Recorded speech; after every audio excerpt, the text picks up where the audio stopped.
The Holy Gospel according to John, the 18th chapter. Then Pilate entered the headquarters again, summoned Jesus, and asked him, "Are you the king of the Jews?" Jesus answered, "Do you ask this on your own, or did others tell you about me?" Pilate replied, "I'm not a Jew, am I? Your own nation and the chief priests have handed you over to me. What have you done?" Jesus answered, "My kingdom is not from this world. If my kingdom were from this world, my followers would be fighting to keep me from being handed over to the Jews. But as it is, my kingdom is not from here." Pilate asked him, "So are you a king?" Jesus answered, "You say that I'm a king. For this I was born, and for this I came into the world, to testify to the truth. Everyone who belongs to the truth listens to my voice." The Gospel of the Lord. Beloved of God, grace to you and peace from the one who created us, redeemed us, and moves among us still. Amen.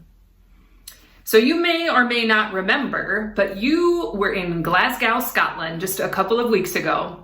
That's right. You were in Glasgow. And so I wonder, was it as rainy and cloudy as they say it is? I mean, is your jet lag okay? What was it like for you to be around all of these foreign dignitaries? I'm curious. Okay. All right. So you weren't physically at the COP26 United Nations Climate Change Conference in Glasgow on November 1st and 2nd, and neither was I. But thanks to the Lutheran World Federation, our church was present. You see, Grace is its own congregation, of course, but we're part of a national denomination called the ELCA, the Evangelical Lutheran Church in America. And the ELCA is part of a global communion of 148 church bodies in the Lutheran tradition called the Lutheran World Federation, LWF for short, because you know we love our acronyms up in here. Now the LWF, whose offices are based in Geneva, Switzerland, represents more than 77 million Christians in 99 countries. And one of my soul sisters, Savannah Sullivan, happens to serve as the program executive for youth at the LWF. Savannah led an LWF delegation of 32 young people to the COP26 United Nations Climate Change Conference just a couple of weeks ago. And thanks to their presence, we were there too. I have been so moved by some of the images that Savannah has been posting from the COP26 that I wanted to share a few of them with you today too. The LWF youth delegation spent months preparing for COP26, participating in online workshops to build their capacity for faith-based climate action. While in Glasgow, they engaged in advocacy. They led worship focused on creation care. They marched in the streets of Glasgow with more than 100,000 other people of faith and goodwill. And they did all of this, rooted in the bold, prophetic belief that another world is possible. I think that's what's so compelling to me about these images. The statistics and stories on climate change are harrowing. 1 in 3 US citizens have felt the direct effects of climate disasters this past year. Think about wildfires in California and in the Pacific Northwest, flooding on the East Coast, droughts in the upper Midwest, just to name a few. My brother-in-law lives in the Canadian province of British Columbia, where 20,000 people have been displaced just this week because of massive flooding and mudslides. And we know, of course, that the impact of climate disasters is even more devastating in poor countries. More than 91% of global deaths resulting from climate disasters happen in countries where people live in extreme poverty. The statistics and stories on climate change are harrowing. But in spite of those statistics, those LWF youth are a people who believe that another world is possible. These are a people whose own lives have been so deeply transformed by Jesus, the one who is and was and is to come, that they can imagine their way into a different kind of future and dare to live that imagination out loud. Today is Christ the King Sunday, and today's scriptures are all about imagination. But when I say imagination, I don't mean like a flighty imagination that spins fanciful stories.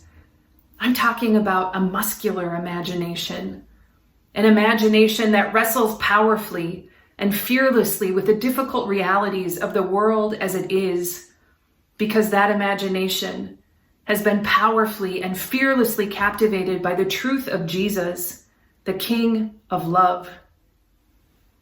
Our gospel text for this morning lands us in a courtroom with Jesus standing trial before Pontius Pilate, the notoriously ruthless governor of the Roman province of Judea.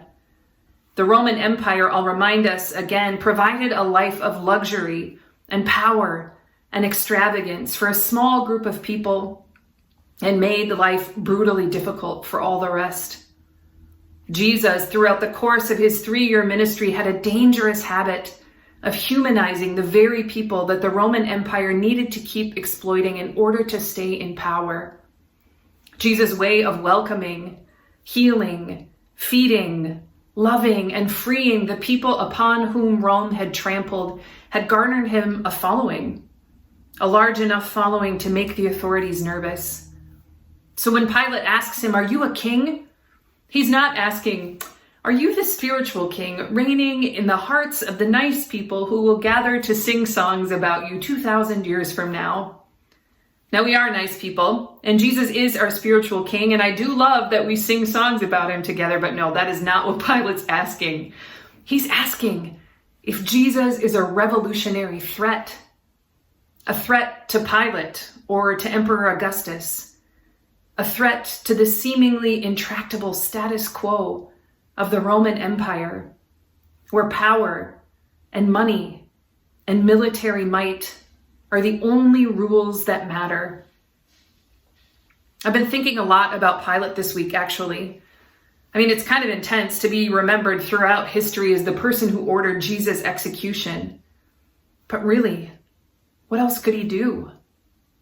I mean, I'm not at all suggesting that Pilate was a hero. He was merciless by all accounts. But in so many ways, he was also just playing the role assigned to him. Pilate is so locked into the status quo that it wouldn't even occur to him to approach this encounter with Jesus in any other way. There are rules, right? This is just how things go. And the role assigned to Pilate involves preserving power and protecting the rules, so he does what he's supposed to do. He stands impatiently before this man, Jesus, and says, "You a king?"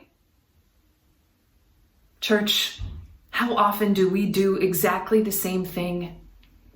How often do we just play the roles assigned to us in this weird world that is still so bent on preserving power and protecting the rules, even the rules that hurt our beloved ones? How often do we too get so locked into our own modern version of the status quo that it becomes hard to approach or even imagine life in any other way?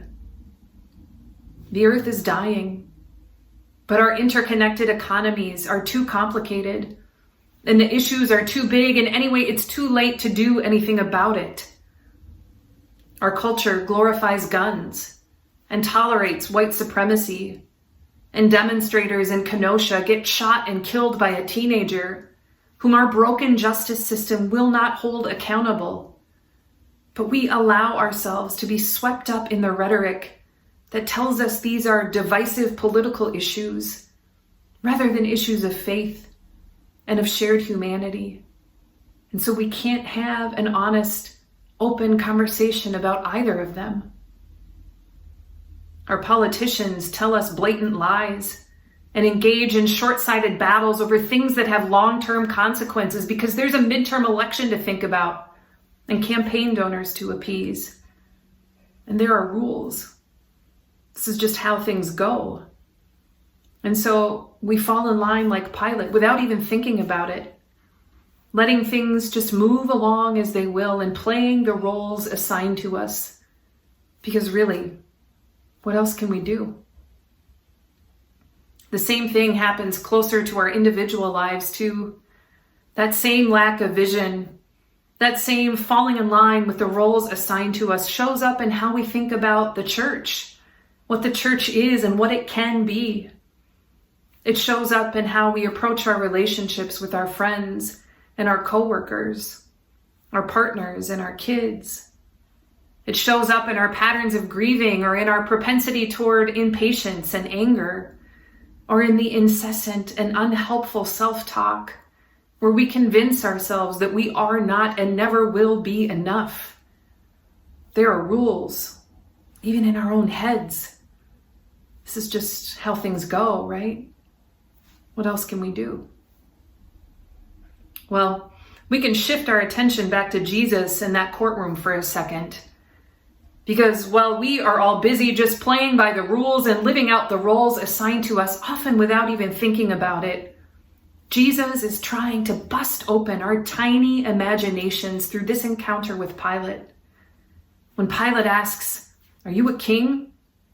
he's asking Jesus to validate the categories that have been assigned here, to check the box or not, so that whatever happens next can unfold like it's supposed to. Jesus, on the other hand, wants to shake us all loose from living as though this is all we can expect, from living as though the world as it is the only way that it can be. And so he chooses not to play along. Instead, he flips the conversation on its head and says, "My kingdom isn't from this world. If my kingdom were like this one, my followers would be playing by your rules too. They'd be in here fighting and dying to keep me from being handed over. But the way it has always been isn't how it has to be. There is another way," Jesus is trying to tell us. It's like he's saying to Pilate and to all of us, "Wake up! Are you a king? You're asking the wrong question. You've missed the point. The point is to recognize that these rules and these roles aren't as rigid as some would want you to believe, and to dream beyond them, to open yourselves to the Spirit's nudging that another world is possible, to imagine our way together into a different kind of future that is already unfolding if we just have eyes to see it. Church, can you imagine it? Can you imagine your way into a future where the seemingly intractable status quo crumbles and gives way to the healing love of Christ's reign? I will tell you that last Sunday I didn't even have to imagine it. I saw it with my very own eyes, right in the sanctuary where our in-person worship services happen at Grace. Pastor Ben preached last week, which meant that I had the privilege of hanging out with our Grace Place kids and presiding at communion during their 9 o'clock worship. And because a bunch of the kids at our second in-person service decided to stay in big church with their grown-ups instead of going up to Grace Place, our children's minister, Miss Rebecca, didn't need an assistant. And so I had the very rare gift of worshiping in the last row as part of the congregation that I have been called to serve. And it was amazing.